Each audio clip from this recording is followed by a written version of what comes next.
E então começamos a nossa jornada, nosso podcast pessoal. Uma alegria estar inaugurando, né, esse podcast com essa figura ilustre, né, de Curitiba, pré-candidata a prefeita Cristina Grêmio. Muitas pessoas há muito tempo vêm me provocado para iniciar esse projeto, né, para conversar, ter uma conversa de alto nível com pessoas relevantes. E então nós aceitamos esse desafio e a gente começa em alto estilo, né? Isso é uma coisa muito boa. Você que está chegando agora, sou Jairo Ferreira Filho, sou advogado, sou empresário, sou diretor da Fundação Napoleão Rio e da Mastermind aqui na região metropolitana de Curitiba, né? A gente, com muita alegria, a gente trabalha com educação corporativa, que é algo muito caro para nós todos, porque a gente melhora as pessoas, né? A gente ajuda as pessoas a melhorar.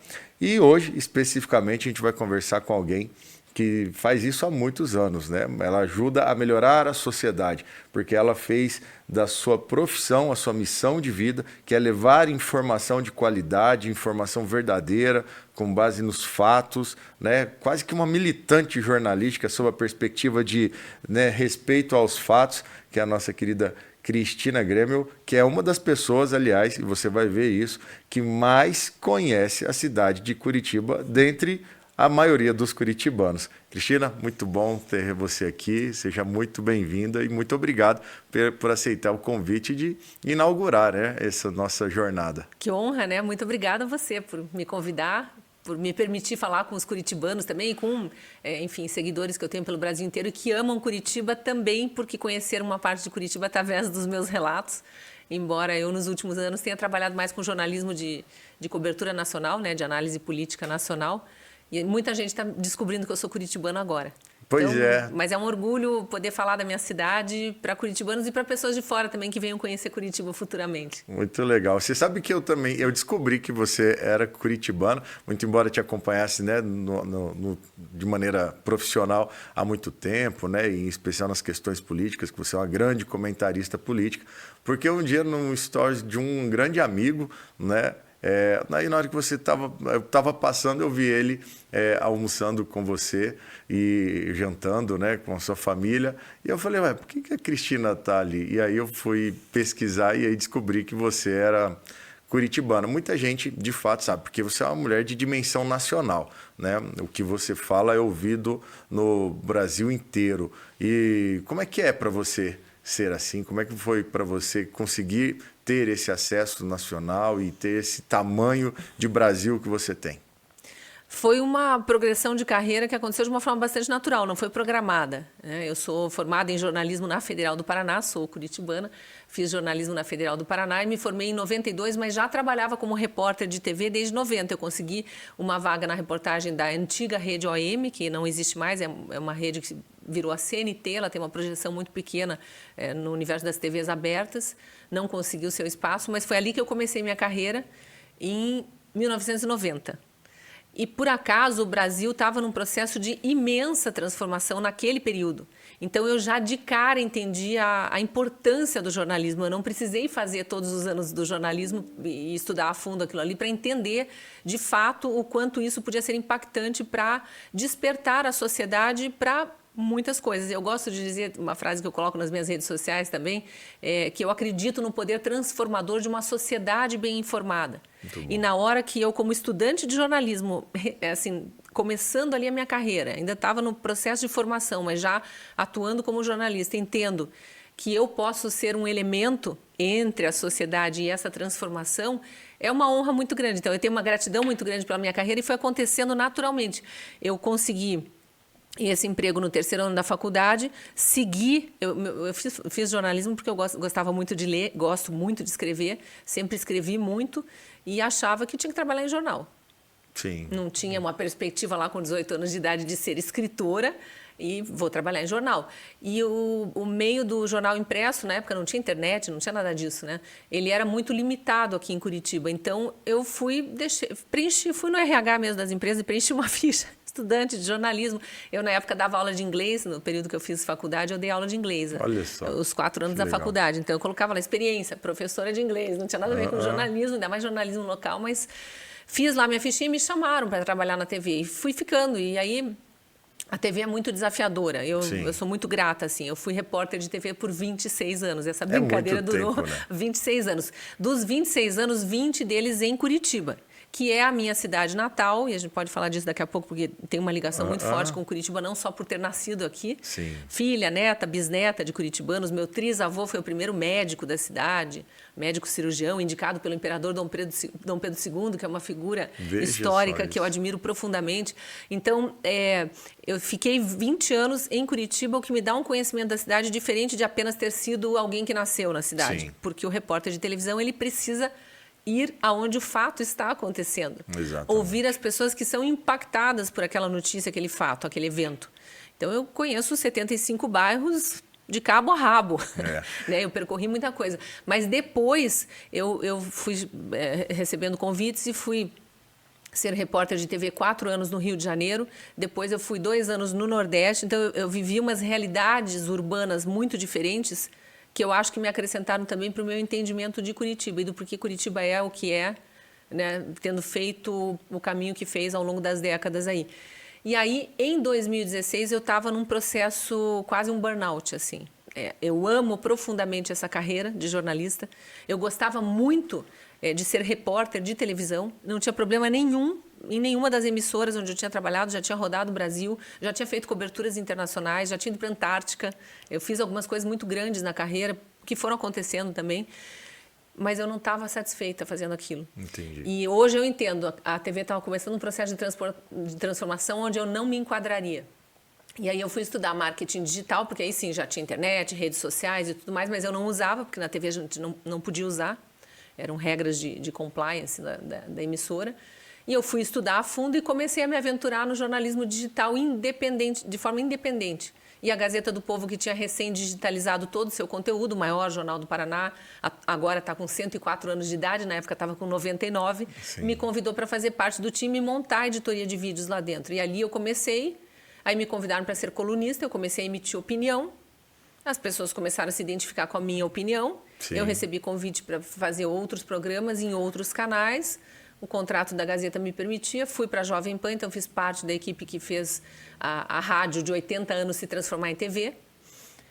Tive um estouro na minha imagem nacionalmente, porque eu estreiei no Pingos nos Is, que era um jornal de maior audiência da internet brasileira naquele momento, interagindo com os maiores comentaristas e analistas políticos que a gente tem até hoje, que não estão mais lá, migraram para outros lugares, para onde eu também migrei. Então, fui para a Revista Oeste, Rádio Auriverde de Bauru, que é uma rádio também do interior de São Paulo, mas que tem uma projeção nacional hoje.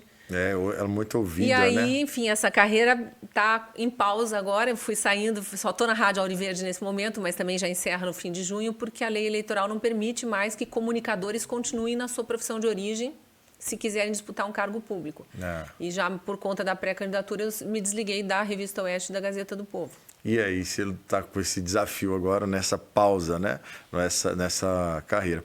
Uma coisa que é interessante que você falou é que você passa, né, enquanto uma repórter que faz, né, esse trabalho junto com as pessoas, você acaba sofrendo as mazelas, né? Eu estava vendo há pouco tempo ali que os jornalistas hoje da Globo também estão com muita dificuldade de ir às ruas, porque graças exatamente a essa democratização da informação que a gente acabou passando, que você é uma das protagonistas, inclusive, as pessoas estão sabendo como funciona, né? E você falou muito bem. A TV começou a passar por um processo de transformação e hoje a gente tem isso de uma maneira muito clara, né? Elas, na verdade, elas atendem os seus contratantes, não fazem mais jornalismo, né? Dentro da sua essência, de não emitir exatamente uma opinião, sem ter esse respeito aos fatos, não é? Como é o nome do jornalista da Globo de Brasília? É Alexandre Garcia, né? Sim, o Alexandre... fez o mesmo processo que eu. Ele foi saindo da televisão, estudando jornalismo digital, se aventurando por aqui. Um grande amigo meu, aliás, com muito orgulho. Olha que legal. E ele Nos tornamos amigos, a gente trabalhou na mesma emissora, ele muito mais tempo que eu, mas não exatamente na mesma redação, porque eu, quando estava na Globo Rio, ele estava em Brasília já.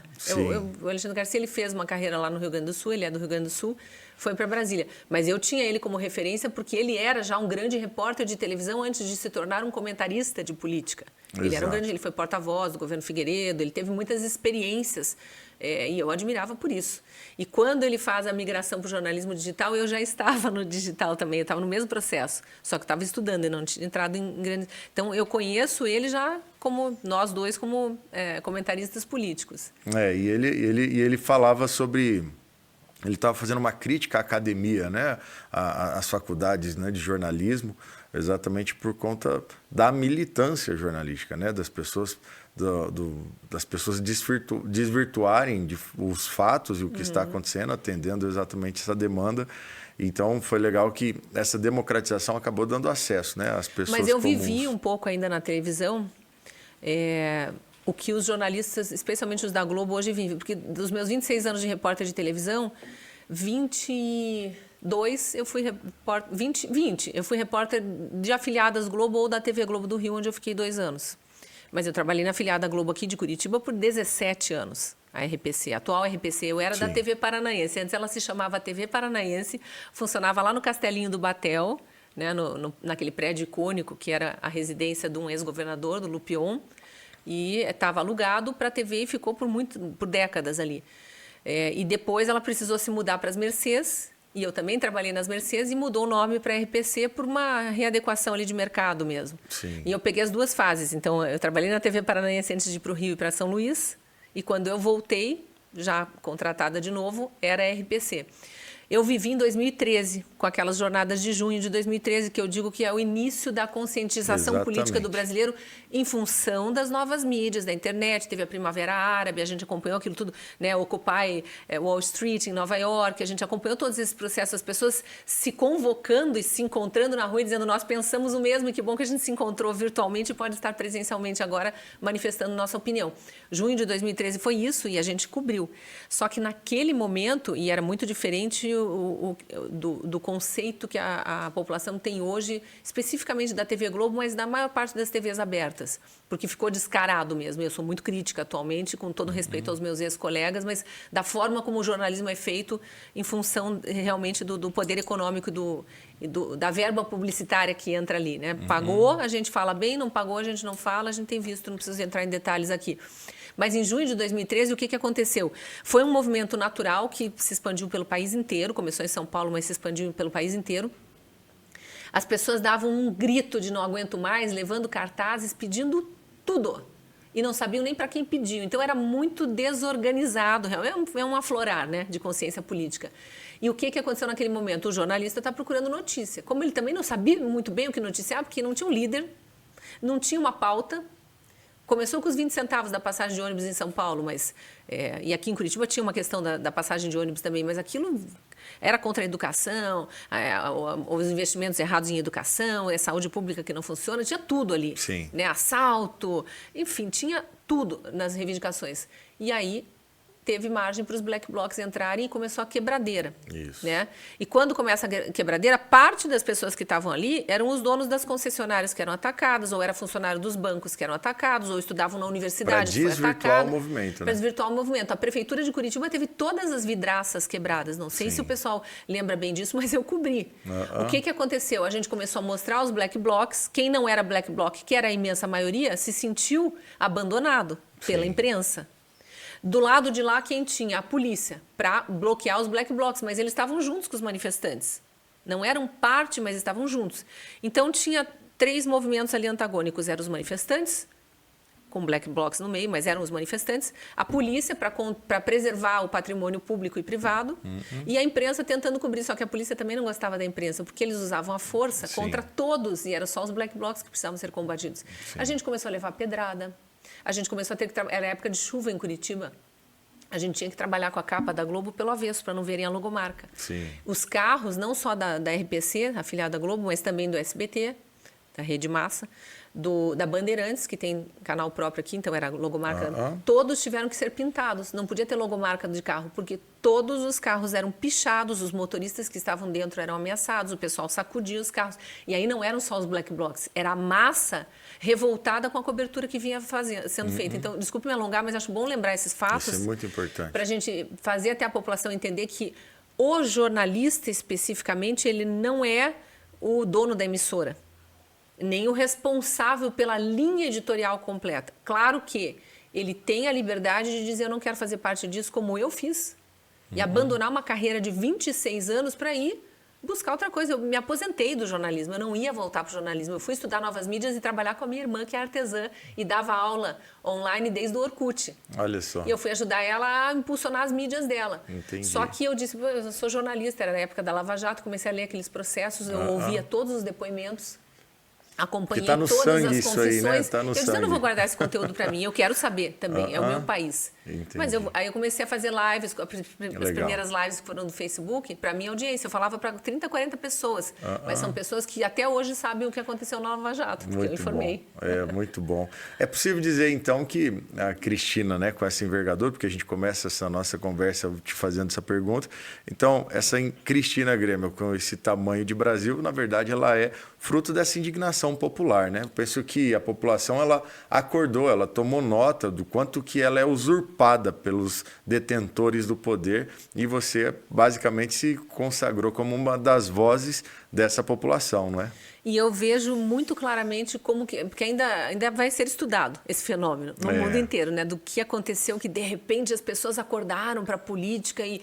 escolheram um lado, entenderam o que é ser conservador, o que é ser progressista, não gosto dessa palavra, prefiro regressista, acho que é um regresso tudo que eles pregam, mas vamos lá. Entenderam, de um modo geral, assim, as diferenças.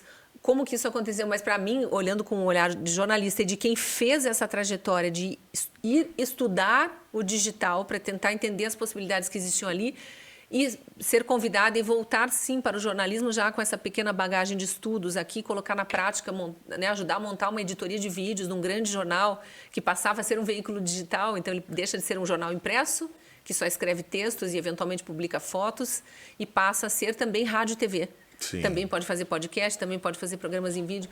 Então, fazendo parte desse processo, o que o cidadão não entende, mas aconteceu com ele. Ele passou a ser um jornalista até certo ponto. Sim.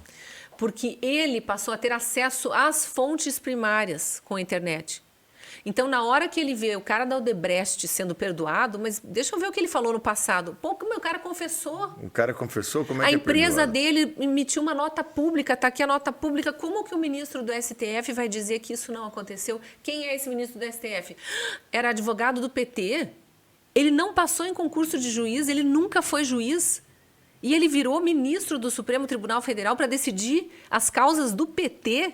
E ele está perdoando os caras que ajudaram o PT a saquear o país? É isso aí. O cidadão comum vai lá e ele busca a fonte. E aí ele vê que o jornalista que está ali falando só metade da história não está falando porque não quer. Porque se ele, cidadão comum, teve acesso à fonte primária, o jornalista também teve. Se ele, cidadão comum, entendeu o que aconteceu e o porquê que o cara da Odebrecht está sendo agora perdoado e recebendo seu dinheiro de volta, dinheiro roubado, que ele devolveu porque ele disse que era roubado, então aí é óbvio que ele se volta contra o jornalista. Então, esse aspecto, eu acho que a gente pode culpar o jornalista específico. Quando você vê que a matéria tal está sendo desvirtuada, vai lá na rede social e cobra mesmo. E o pessoal faz isso hoje. Né? E faz movimenta. Agora, você jogar uma pedra, pichar um veículo que é da emissora, não é assim que você demonstra. Você desliga o canal. É essa a resposta que você tem que dar para essa emissora que você não... Exatamente, né? Porque se tem um negócio que tem dinheiro no mundo hoje em dia é a atenção das pessoas, né? Onde estiver a atenção das pessoas, ali tem dinheiro. Se você desliga o canal, você não está dando atenção, que é a matéria-prima que é o que eles vendem, né? Para o poder público como um todo. Mas, de fato, a gente sempre tem esse problema, né? Outro dia a gente estava conversando sobre direita e esquerda, e eu digo que eu não sofro do mal, né, de me arrepender de algum dia na minha vida ter votado no Lula. Eu nunca votei na esquerda, né? Nunca votei mesmo. E eu não votei foi por um acaso que eu não votei, porque em 2005, em 2006, possivelmente eu votaria no Isso que eu ia Lula. dizer, você não votou porque você é mais novinho e começou a votar mais recentemente. Isso. E aí em 2005... O pessoal mais velho foi obrigado em determinados momentos a votar no Lula, mas ele ainda não era o Lula que ele descobriu o que ele é, porque acho que nem ele sabia o que ele viria a ser na época. Nem ele sabia, né, tudo o que ele faria. Mas em 2005 eu tive a oportunidade, é porque é uma oportunidade, né? Tudo que nos... É aquilo, Napoleão Hill já diz, né? Em cada adversidade existe a semente de um benefício equivalente ou maior, né? E aí, em 2005, acabou acontecendo um monte de problema na minha vida e eu fiquei em casa ocioso, estava sem trabalhar, com poucas matérias na faculdade, essa coisa toda. E aí eu tive a oportunidade e eu, né, sempre acompanhei TV Senado, TV Câmara, que era o que a gente tinha, né, de canais, e eu acompanhei integralmente o Mensalão, na CPI do Mensalão.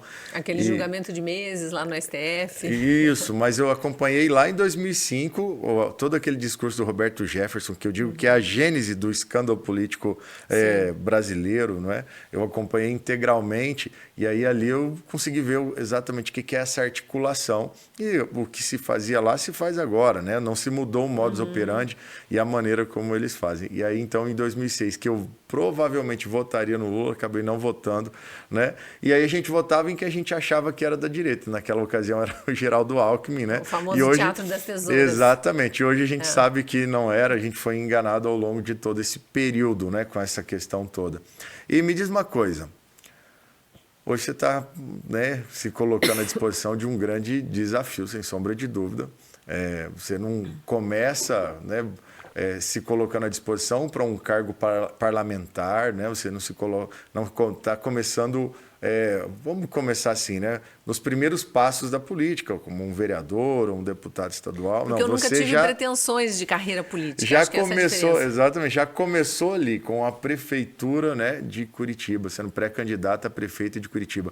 Como é que nasce isso em você? Como é que você chega na sua casa e fica pensando, não, vou aceitar esse desafio, que sem sombra de dúvida você foi, né, provocada por muitas vezes a fazer isso por conta da posição que você ocupa. Os seguidores ali no chat dos programas, por conta da combatividade mesmo, tem que ir para o Senado, tem que ir para a Câmara, isso surgia assim, mas enfim... Surge para todos nós, né, que estamos no jornalismo político. Eu nunca tive pretensões políticas e falei isso muitas vezes em entrevistas. Quando me perguntavam assim, sem eu nem ter recebido proposta nenhuma, eu dizia, não, minha frente de combate é outra, né?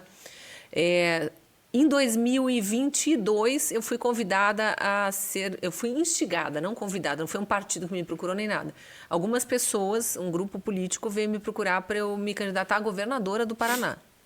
E eu dei risada. Eu falei, mas da onde que surge na cabeça de vocês essa ideia, né? Não, aí veio a ideia que eles tinham da Cristina que eles conheciam. Pelo conhecimento que você tem da política, né, do sistema todo, como é que funciona, a diferença entre os vários órgãos de governo, entre os vários poderes, porque as pessoas, no geral, não têm... Eu estudei na minha infância e juventude o antigo USPB, que era Organização Social e Política Brasileira, o nome da disciplina, que depois, na faculdade, transformaram em EPB, mas na faculdade também tinha essa disciplina, que era Estudos de Problemas Brasileiros, que era você entender o que é legislativo, o que é executivo, o que é judiciário, o que é Ministério Público, o que é imprensa, que às vezes é chamada de quarto poder, não tem nada a ver com o poder público, mas atualmente está tudo junto e misturado. Mas você entender essa diferença, você não é direito, não é introdução a direito constitucional, mas você entender um pouquinho de leis, né? O que é lei orgânica, o que é uma lei estadual, municipal, federal, o que é Constituição, o que está acima de quê, o que é Código Penal. Essa disciplina que eu acho que nunca deveria ter sido abolida do currículo escolar, era chata para estudante, como estudante, mas é só você mudar a forma de ensinar, né? Isso aí. Isso a gente sabe. Mas ela era necessária, porque te dava uma cidadania política. Então, pessoas que entenderam que eu tinha essa bagagem, não porque sabiam do meu histórico escolar lá do passado, mas porque me viam falando com propriedade, entendendo como que as coisas aconteciam. E na parte do jornalismo, combativa. O jornalista recebe denúncia, investiga, se procede, ele divulga e cobra de quem está envolvido. Cobra a atuação dos órgãos que deveriam estar fiscalizando e não estão fiscalizando. Então, e ele atua mesmo como um porta-voz da sociedade nesse sentido, né? Alguém viu, alguém que trabalhava no órgão tal, viu que estava saindo dinheiro demais ali para compra de um negócio que não chegou. Uma situação hipotética, né? Mas que a gente sabe que acontece em tudo quanto é lugar. Aí ele reclamou com o tio dele no churrasco da família. O tio trabalha como assessor ou secretário de alguém no Ministério Público. Vai lá e fala com o promotor. Como é que não fez? O promotor não faz. O tio diz, vamos ligar para a imprensa. Sim. Chegou lá a denúncia, ninguém fez nada. Então, a imprensa é porta-voz da sociedade nesse sentido. E eu fiz 34 anos de carreira no jornalismo, vendo isso tudo acontecer, cobrando. Algumas coisas, quando você vai cobrar, solucionam, mandam investigar, outras vão para baixo do tapete, a gente vendo tudo isso. Quando eles vêm com proposta, eu entendo o porquê de virem me convidar. Porque vem que ali é uma pessoa que entende do assunto, que já tem um nome, que já é conhecida e que eventualmente poderia. Só que como é que eu vou pegar um governo de Estado? É diferente você gerenciar, né, toda a estrutura. Quando veio o convite para a Prefeitura de Curitiba, eu não só já tinha tido aquele despertar lá em 2022, estão me vendo como uma possível gestora. Né? E aí sim, eu estou trilhando uma carreira, né, como possível gestora no Executivo, começando de baixo, que é a Prefeitura. Sim. Mas Curitiba é uma mega cidade, mas é a minha, cara. O que eu vou fazer? Eu vou viajar para o interior do Maranhão e me candidatar numa cidade que eu nunca vi, ou que eu vi lá passando como repórter 2 vezes na vida? Sim. É a minha cidade. Eu nasci aqui, eu vi essa cidade crescer, eu vi os problemas surgirem, eu vi algumas soluções urbanas fantásticas serem criadas, estagnarem no tempo. Aí eu tenho todo o diagnóstico como moradora de cidade, o que está acontecendo de problema, o achaque ao cidadão comum, através de multas de ruas de bairro que tinham limite de velocidade de 40, que tinha uma lógica, né? As vias rápidas eram 60 por hora, as ruas de bairro eram 40 por hora. De repente, a gente tem limite de 30, 40, 50 e 60 na mesma rua, os radares atrás dos postes, e você é multado 3 vezes na mesma rua sem ter excedido o limite de 40, que era a lógica que estava na cabeça de toda a população. Então, eu estou vendo isso acontecer, estou vendo o IPTU aumentar, eu vi o que aconteceu na pandemia. O lockdown de Curitiba foi violento. Eu vi empresários falindo. Eu soube de suicídios. E o poder público indo para a televisão e dizendo, o representante lá dizendo, qual parte do fique em casa você ainda não entendeu? E vendo assessores de vereadores, poucos, os que não estavam na imensa maioria ali que apoia este governo. Vendo alguns assessores vereadores entrando nos postos de saúde vazios.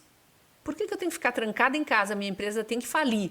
Eu tenho que demitir meus funcionários, ver as famílias deles passando necessidade, sentir essa culpa, se não estão me deixando nem vender por WhatsApp, porque aqui em Curitiba teve empresária que teve que fechar a loja, porque ela deixava a porta da loja aberta, a porta de vidro fechada, mas aquela grade recolhida, para que as pessoas enxergassem o cartaz com o número do WhatsApp, para fazerem os pedidos por WhatsApp. E respeitando todas as regras sanitárias, mandava fazer a entrega, pagamento por Pix. Foi ameaçada de prisão pelo poder público municipal. Então, quando chega o convite, teu nome é forte, a gente quer um nome que represente os conservadores de Curitiba, nós somos maioria, não estamos gostando do que está acontecendo com a nossa cidade, não tem outro nome. E aí eu começo a conversar. Foi um ano de conversas com vários setores aí para entender que, de fato, o meu nome era possivelmente o único que a população veria como representando esse espectro aqui da população que não está satisfeita com esta gestão, com esse grupo político que está aí, que quer se perpetuar no poder, que fez muitas coisas boas pela cidade, prosseguiu, Curitiba tem esse histórico, né, de prosseguir apoiando o que funciona e até incentivando que aquilo cresça, mas a gente tem uma sensação generalizada em Curitiba hoje de cidade estagnada. E eu tenho dito, ano que vem, o novo prefeito vai pegar no país inteiro, 2025, vai pegar uma cidade que já percorreu 1/4 de século XXI. No caso de Curitiba, a gente ainda está no século XX, com soluções urbanas legais que foram inovadoras. A gente tem aqui nosso belíssimo Jardim Botânico, que foi um dos parques criados para atrair turismo para Curitiba e atrai muito. Isso movimenta a economia da cidade. Muitos outros foram criados com outros intuitos, tem contenção de enchentes, tem lazer para o próprio curitibano, e eu acompanhei isso como jornalista surgindo. E ok, ainda continua, onde ainda tem algumas áreas verdes, o poder público ainda vai lá, desapropria a área, transforma em parque para preservar, ok. Outras coisas saturou o transporte coletivo, por exemplo, que nós fomos um exemplo lá em 1950, quando foi desenhado o plano das canaletas de ônibus de Curitiba, e era um plano para Curitiba dos próximos 50 anos, só que isso venceu em 2000. É o que eu disse, nós vamos estar com 1/4 de século XXI percorrido, sem novas soluções urbanas, e os problemas, a cidade aumentou, os problemas aumentaram junto. E aí tem inúmeras coisas que a gente pode conversar aqui, né? O centro da cidade abandonado, morador de rua, tem muita insatisfação. Então, eu entendo ali que há uma demanda é a minha cidade, e eu já estou num momento da vida pessoal e profissional em que não é um problema eu, como mulher, mãe, ter que parar 4 anos da vida que eu tinha para me dedicar à cidade.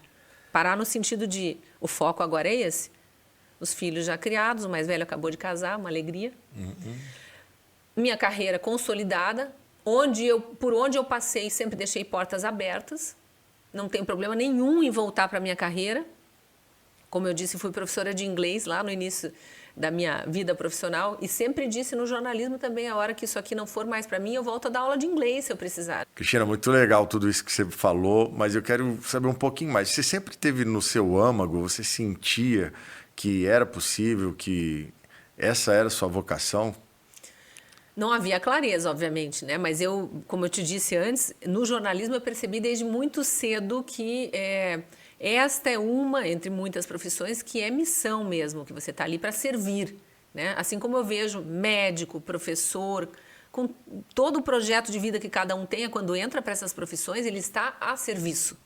Não tem outra. É diferente de você ser um empreendedor e estar ali, né, para buscar, claro, fazer a tua empresa crescer, mas buscar o desenvolvimento econômico de uma região da cidade ou de um determinado ramo do comércio. O jornalista, o professor, o médico, eles estão servindo a população. Então, obviamente que eu fui entendendo, especialmente conforme eu fui avançando meu conhecimento, meu entendimento da política, eu fui entendendo que se eu quisesse, ali eu me enquadraria também. É que o meu caminhar na carreira me manteve sempre muito no jornalismo e eu entendi a necessidade de ter essa postura de entender a realidade da profissão e estar ali num conceito de missão mesmo. É que nos últimos anos, com todas as transformações que o Brasil passou, e especialmente de 2022 para cá, onde eu sofri censura no processo eleitoral, precisei me afastar da emissora onde eu estava a maior parte do tempo no ar, que era a TV Jovem Pan News, e no dia seguinte do resultado das urnas eletrônicas de segundo turno, eu e meus colegas fomos todos dispensados, sem qualquer justificativa. E não preciso contar a história do que virou a emissora, está todo mundo acompanhando, a perseguição que ela vem sofrendo e no que ela se transformou.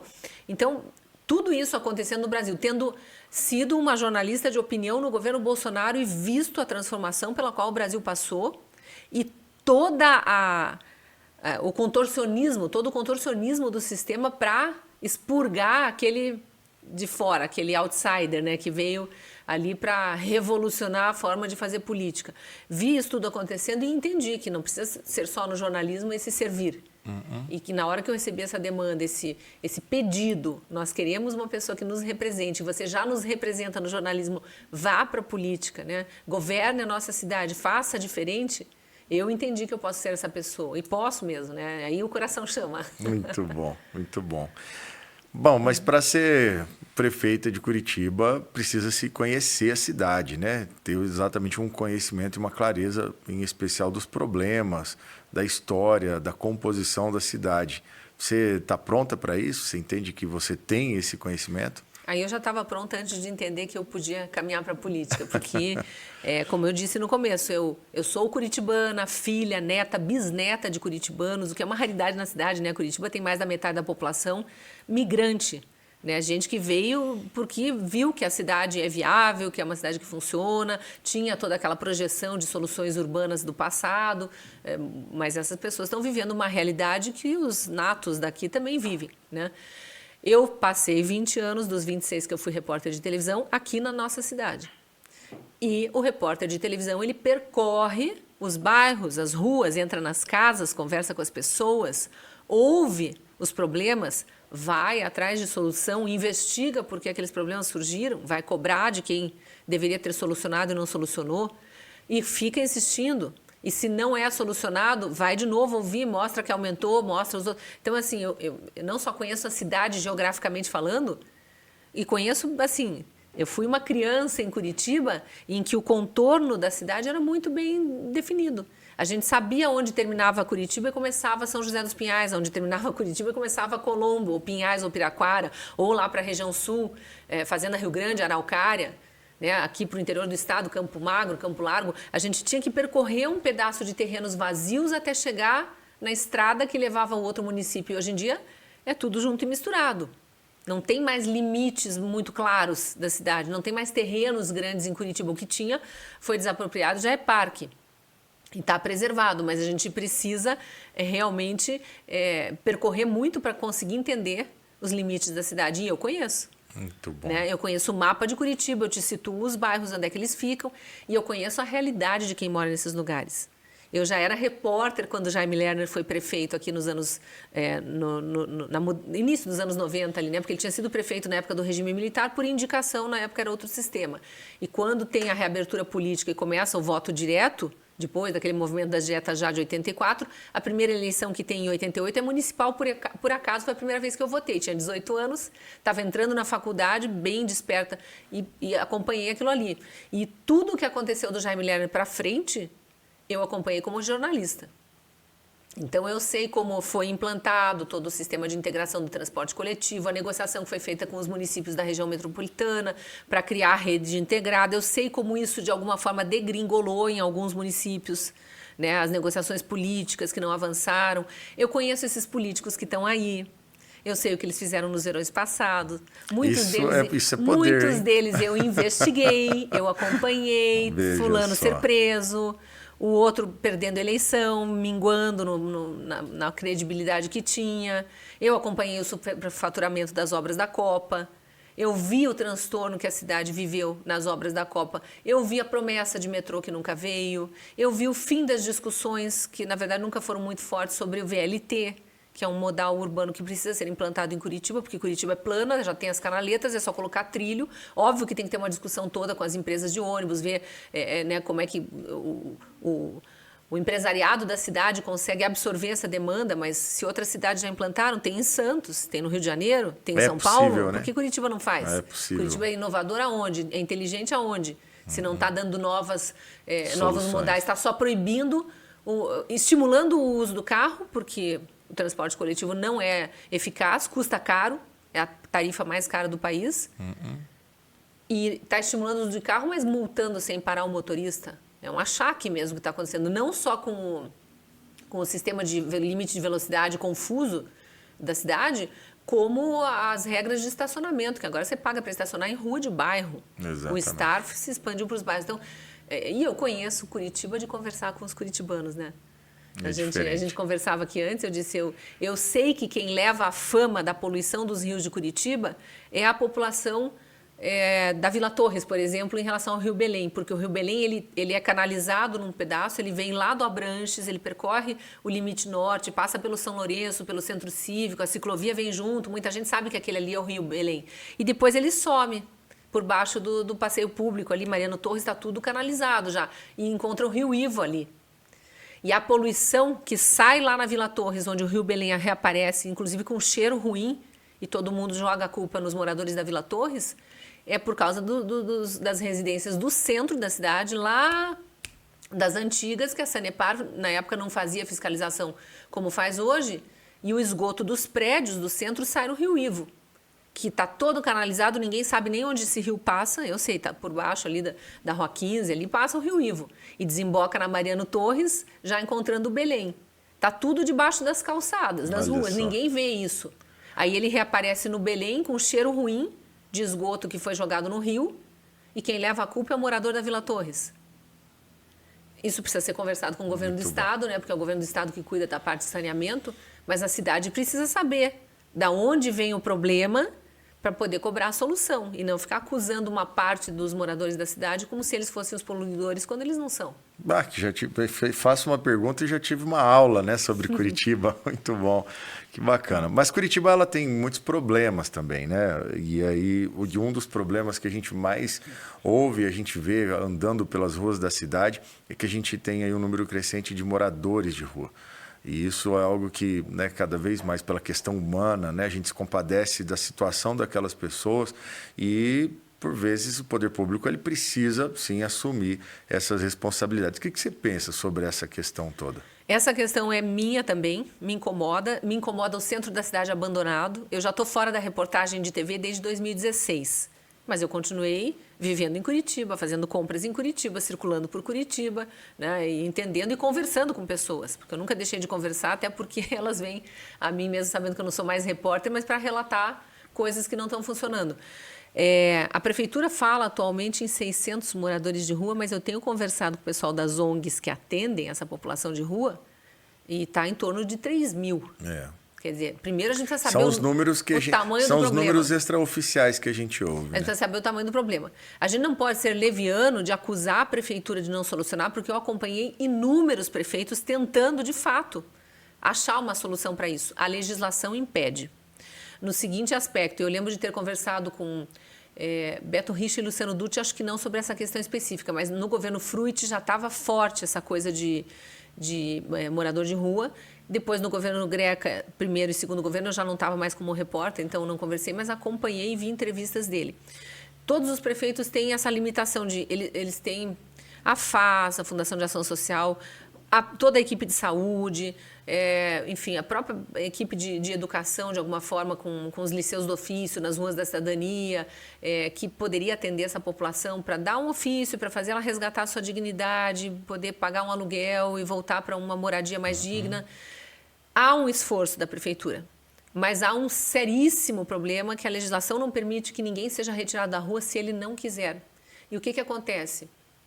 A população de rua tem problemas mentais e emocionais enormes, ninguém vai para a rua se está numa família estruturada, se é amado. Tem problemas financeiros, ninguém vai para a rua se tem como pagar um aluguel, como comprar seu alimento, né, seu vestuário, estar provendo, né, seus filhos, sua esposa, ajudando ali no orçamento doméstico. E quando vai para a rua, às vezes já tem problema com drogas e álcool, às vezes não tem. Mas por conta desse contexto emocional, acaba sendo vítima muito fácil do vício. Então, a prefeitura também atende, mas eles só vão se tratar se eles quiserem. Como é que você muda isso? Tem soluções pelo mundo inteiro que a gente pode adotar, e claro que cada país e cada cidade tem sua realidade. Mas eu acho que o que nunca foi feito é tentar resolver essa questão emocional interna da pessoa. Como é que ela vai se convencer que ela precisa tratar se ela não acha que ela é um ser digno de tratamento nem de voltar para a sociedade? Primeiro, ela precisa reconhecer que ela é um ser humano como outro qualquer, com todos os direitos e deveres e com todas as capacidades. Deus deu isso para nós, né? E o livre-arbítrio é nosso também. Então, você consegue trabalhar a mente da pessoa se houver um interesse e um esforço público para isso, para que ela queira o tratamento e a assistência que a prefeitura pode dar. É o primeiro passo. E a gente olha Curitiba como uma cidade que tem um universo terapêutico fantástico. Me corrija se eu estiver errado, porque essa é a tua área, mas parece que é a cidade que tem, proporcionalmente à população, o maior número de terapeutas. O maior número de terapeutas, hoje, né? Tem o Congresso da Felicidade aqui em Curitiba, aqui, né? Então, exatamente. A gente não pode, de alguma forma, conversar com esse setor para que eles venham, eu acho que viriam de braços abertos, agradecendo à prefeitura por dar a oportunidade de eles realizarem uma missão de vida. Imagine para um terapeuta conseguir resgatar um ser que não se acha mais digno de viver numa casa. Exatamente. De fazer parte de uma família, de responder a um convite de emprego. Né? Então, trabalhe-se primeiro a mente dessas pessoas para que elas queiram sair daquela condição e, obviamente, que em paralelo já oferecendo tudo que é oferecido por ONGs e pela própria prefeitura, que é banho, é alimento, é abrigo, tem abrigo público, que não é ocupado. Muito bom. Eles procuram muito espontaneamente nos dias de muito frio. Exatamente. Aí somem da rua, por motivos óbvios, mas no dia seguinte já voltam. Muito bom, hein? Que belíssima. É uma alternativa, né? Mostra exatamente isso que você tem falado, de ouvir as pessoas, né? Cada vez mais. E essa questão fazer do a morador sociedade de rua, participar da solução, sim, né? Sim, a gente já fala disso, que isso é bem importante, mas essa questão do morador de rua, ela está ligada a outros dois grandes problemas que o curitibano tem apontado, que é o abandono do centro da cidade e a falta de segurança pública. Sim. Né? Eu tenho ouvido muitos relatos de pessoas que ou moram ou trabalham no centro ou no entorno.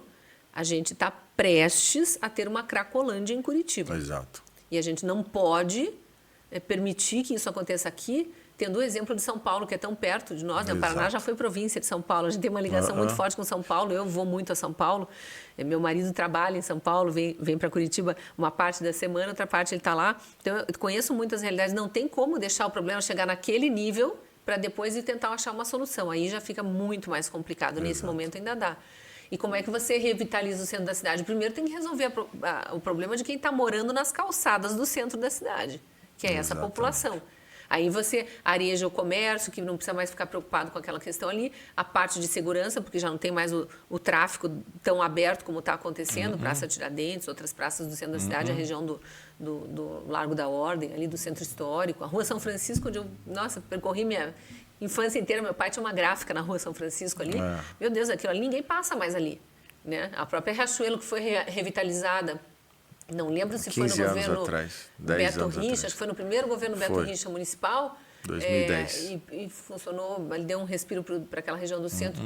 A prefeitura abriu um cinema de rua, o Cine Passeio, que é delicioso.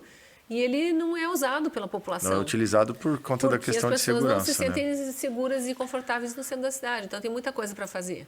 Sem sombra de dúvida. E falar em coisas para fazer, a gente sabe que o sistema político nacional, ele utiliza os cargos comissionados muitas vezes para exatamente fazer favor, né? Pagar conta política, para colocar os amigos dos amigos, né? E assim que se ocupa os cargos públicos que são pagos exatamente com dinheiro público. Curitiba tem uma imensidão, né? O volume de cargos 50 comissionados. mil funcionários públicos, claro que não são todos comissionados, mas a imensa maioria mas o volume de cargos comissionados em Curitiba é bastante grande.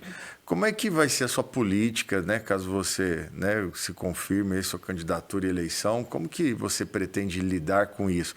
Você tem muito favor para pagar também? Como é que é isso? Zero favor. Tanto que não é a minha proposta para a cidade, que está com o apoio dos maiores partidos, né?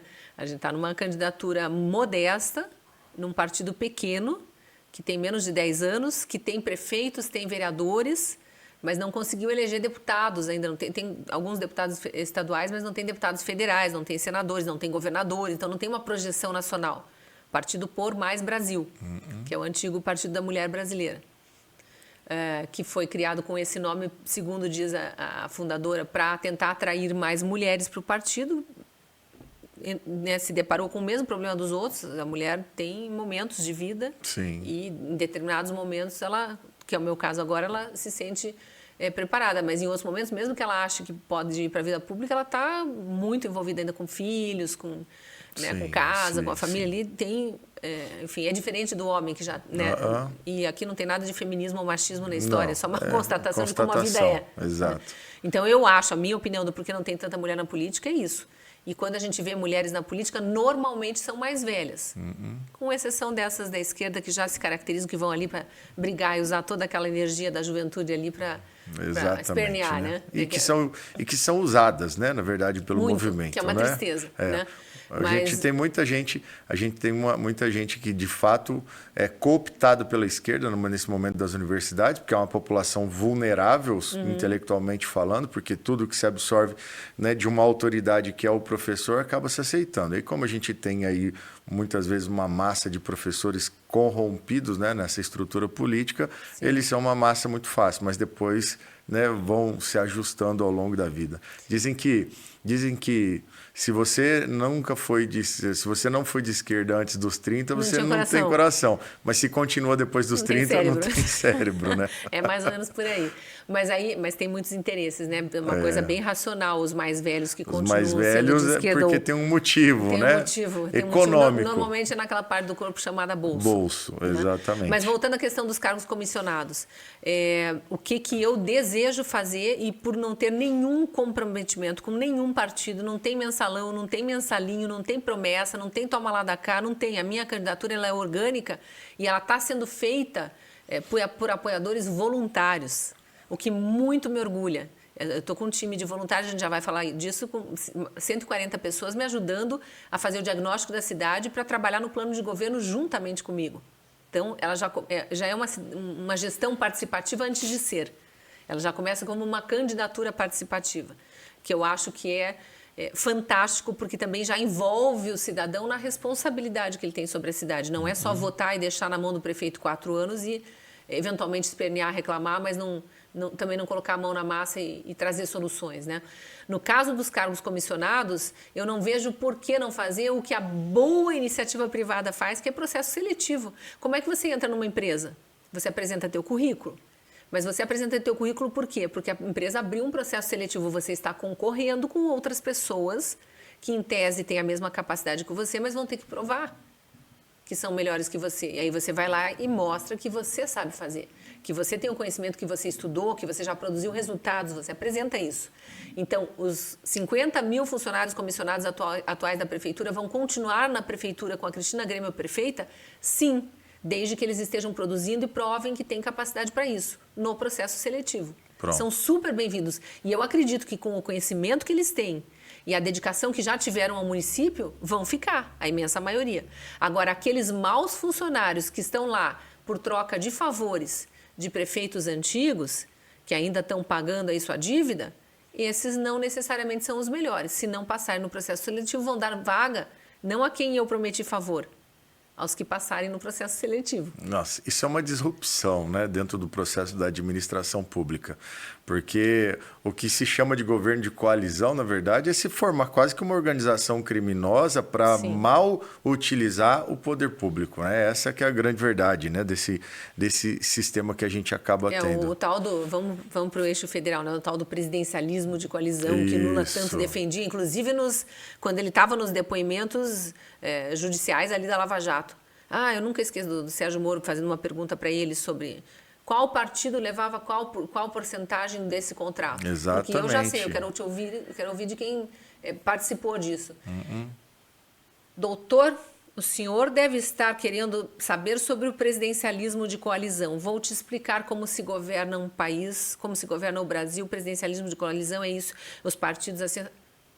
O toma lá da cá. Ele querendo dar aula para o juiz, que o toma lá da cá era correto. Exatamente. Né? Não é assim que se governa quando você tem realmente austeridade, respeito, e eu não gosto de falar em dinheiro público, pelo dinheiro do pagador de impostos, e o imposto não tem esse nome por acaso, ninguém quer pagar imposto, ele é imposto a você. Né?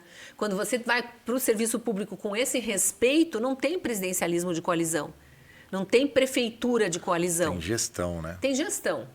E o que eu estou falando aqui não é novo. Eu vou pegar um exemplo que não é nem do meu partido, do Zema, governador de Minas Gerais. Ele fez isso, processo seletivo, inclusive para o secretariado dele. Exatamente. E não sei se eu estou com a informação correta, mas se não me engano, 90% dos secretários dele, ele sequer conhecia. Então, ele traz realmente essa austeridade, esse respeito ao dinheiro do pagador de impostos, porque há um respeito pelo pagador de impostos, pelo cidadão que está ali. Muito bom. Então, a gente pode trazer isso e não tem dificuldade nenhuma para o gestor fazer isso. Se fazem nas empresas, porque não faz na gestão pública. E a gente tem que ter essa compreensão, né? Porque a população também ela não tem compreensão de que nós todos somos sócios de Curitiba.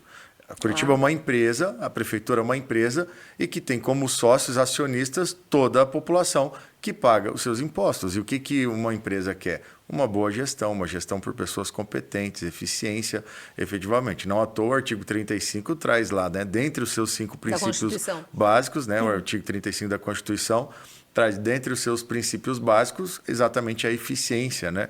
Que é absolutamente relevante nesse processo. E quando a gente contrata pessoas qualificadas, isso acaba acontecendo. E quais são as empresas, você é do universo privado vai concordar comigo, quais são as empresas de maior sucesso? Tem até o ranking, né? Os melhores lugares para trabalhar, o Best Place to Work e tal. Eu já tive o prazer de trabalhar em redações, a Gazeta do Povo é uma delas, que é um dos Best Place to Work. Quando que a empresa é produtiva, é bem sucedida e tem os seus funcionários felizes? Quando ela produz, porque as pessoas estão sendo reconhecidas pelo seu trabalho. Exatamente. Então, ela tem bons funcionários e porque ela tem bons funcionários, a produtividade é ótima. Exatamente. E aí ela é uma empresa excelente. Por que a prefeitura não pode ser assim? Exatamente. Tem bons funcionários, capazes, bons. Eu não estou querendo ofender ninguém aqui que está no serviço público atual, porque tem coisas que funcionam e funcionam brilhantemente em Curitiba desde sempre e vão continuar funcionando. Sob minha gestão ou de outros prefeitos, que isso já virou uma cultura na cidade. Sim. Mas a gente não pode começar a fingir que não vê os sérios problemas que estão sendo jogados para baixo do tapete aí, acumulados ao longo das últimas 2 décadas, mas muito fortemente nos últimos, acho que 15 anos, com certeza. Uma parte deles eu acompanhei como repórter ainda, que é essa sensação da Curitiba estar estagnada, que o curitibano tem hoje. É isso. E uma parte é porque o funcionalismo público não está produzindo como se fosse na iniciativa privada. Aí eu não vou ser leviana de colocar um diagnóstico de é culpa do gestor, mas é culpa do sistema. Sim. Se fosse numa empresa privada que não parou de dar resultado, começou a caminhar para trás, o que você faz? Treinamento, nova seleção, tira alguns que não estão funcionando. E por que isso não é feito no serviço Desenvolvimento público? pessoal, né, Claro, que é a minha área também, é né? óbvio. Então a gente vê isso acontecendo. O que diferencia uma cidade da outra são as pessoas que compõem essa cidade. Uma empresa da outra são as pessoas que compõem essa empresa. Um país de outro é as pessoas que compõem, né, esse país. Quanto melhor forem essas pessoas, mais capacitadas forem essas pessoas, melhor será essa instituição, né, sem sombra de dúvida. E você tem muita razão em algo que você falou, porque muitas vezes as pessoas criticam o servidor público, mas a gente precisa entender que existem vários tipos de servidores. E quando a gente fala em especial nos servidores públicos de carreira, eles foram concursados e eles, né, querem de fato ver as coisas acontecendo. O problema, de fato, está no jogo político, onde você pega pessoas que não têm nenhum nível de vocação para servir ao público, mas que estão ali simplesmente para praticamente usurpar o dinheiro público, né, do pagador de impostos, né, na sua linguagem, do pagador de impostos para, enfim, né, pagar esses favores políticos, né? Essa é uma grande verdade. Mas, Cristina, eu quero entrar num tema, até para a gente começar a caminhar para o final, que eu acho que é bastante caro também e importante.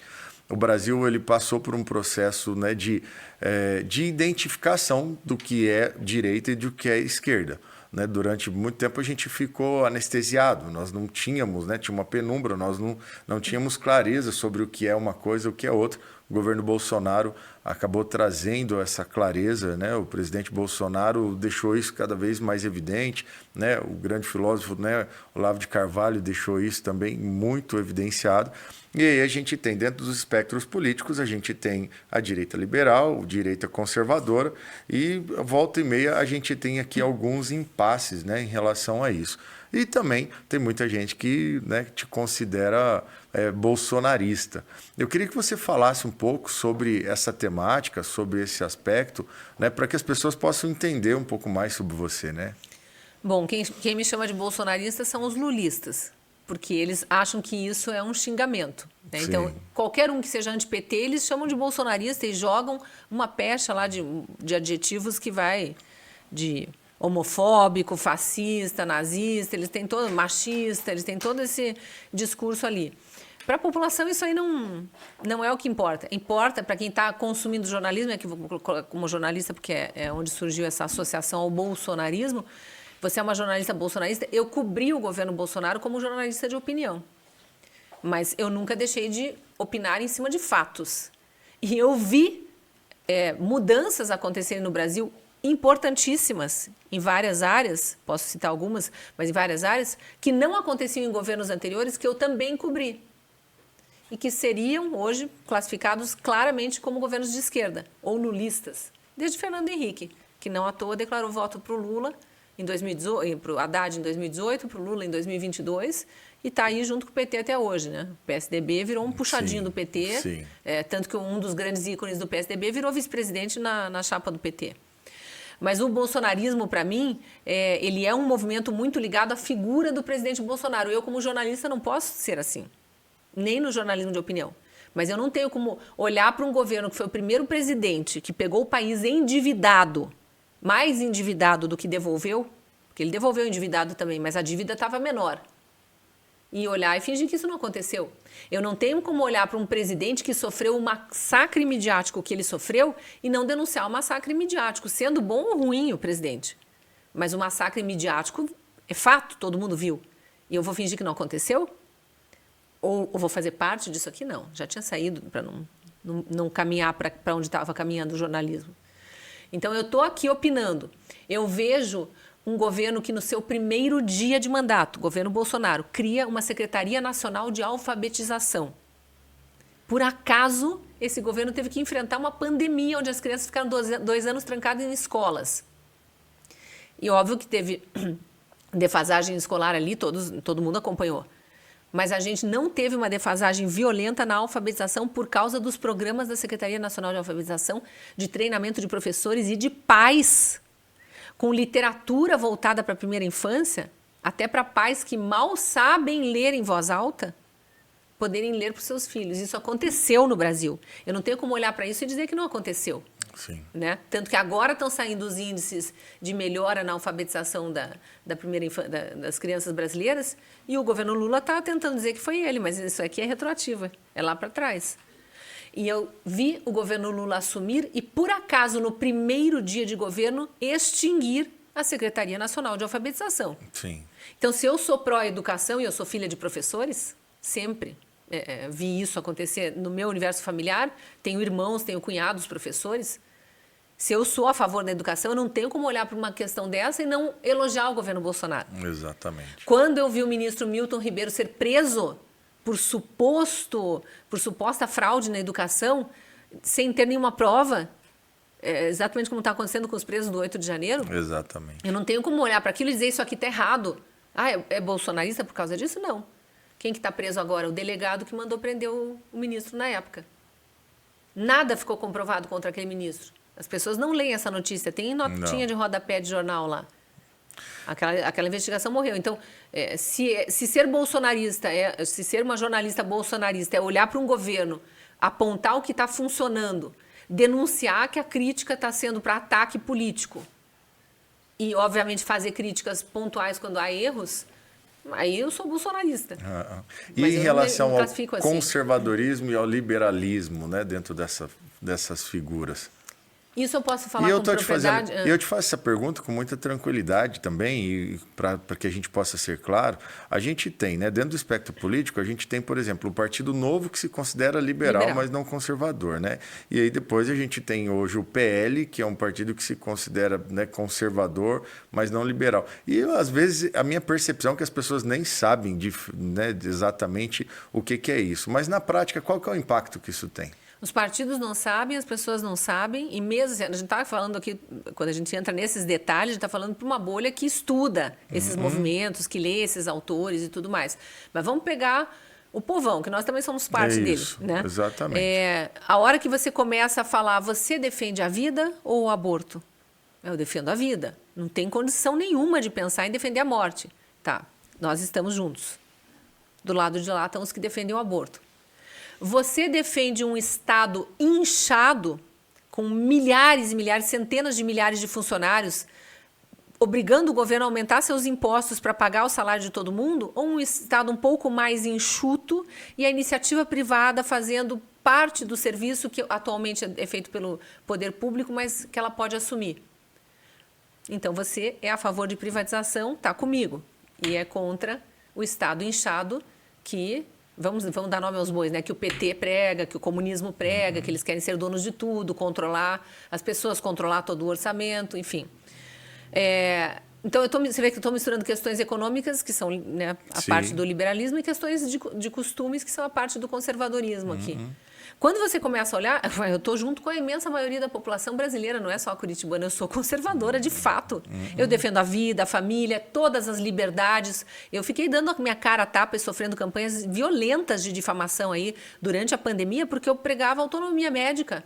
O médico precisa ter liberdade de conversar com o paciente dele e prescrever o que ele julga melhor, apresentando todas as alternativas.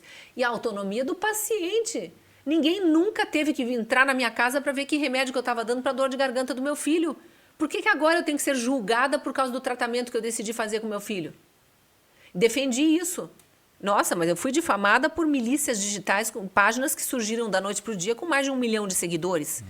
De uma hora para outra, um post que tinha 7 comentários começou a ter 100 mil comentários, me ameaçando de morte, me xingando dos piores xingamentos. E eu enfrentei isso defendendo a autonomia médica e do paciente, porque é o que eu defendo, a liberdade.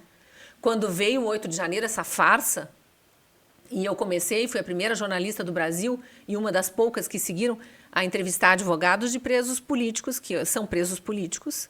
Comecei a falar que são presos políticos, sofrer campanhas de difamação e de ataques por causa disso. Eu defendo as liberdades, primeiro, a liberdade de expressão e de manifestação. Não estou defendendo quebra-quebra nem nada. Cadê a prova de que aquelas pessoas provocaram aquela quebradeira? Eu defendo o respeito às leis. A lei brasileira para vandalismo não prevê 17 anos de cadeia. Ah, golpe de Estado. Cadê o golpe? Era um domingo, não tinha ninguém em Brasília. O legislativo estava em recesso, os deputados e senadores de férias. Que golpe era esse? Quem ia tomar a presidência da República? Até hoje não apareceu quem ia tomar a vaga do Lula. Que golpe é esse? Isso é uma narrativa. Então, assim, você defende as liberdades, está comigo. Você defende a vida, está comigo. Defende a família, está comigo. Entre as liberdades, a minha, por motivos óbvios, de expressão é a número 1. Se você não tem direito de expressar o que você pensa, como é que você vai defender qualquer outra coisa que você queira defender? A liberdade religiosa, a liberdade né, de ter o direito de viver, de nascer, para depois decidir o que ia fazer da sua vida.